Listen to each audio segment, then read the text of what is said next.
が組み込まれていることです。まだ方向性が示されただけで、詳細はまだ何も示されていない。このような状況の中で、地区者の取り壊しだけが具体的に進んでいく。これではまるで経営者ありきの話にしか見えなかったんです。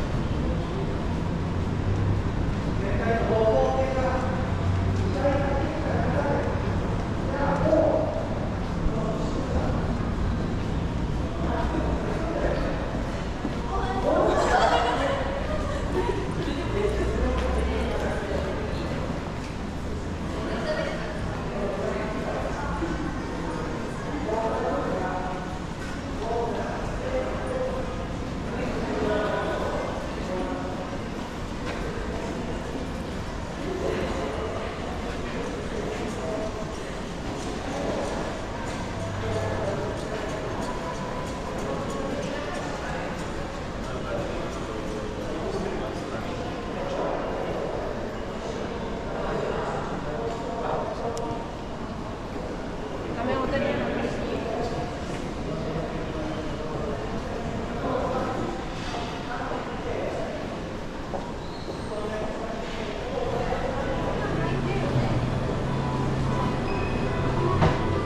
外はパリッとしてもちもち、中はとってもジューシーな宇都宮餃子。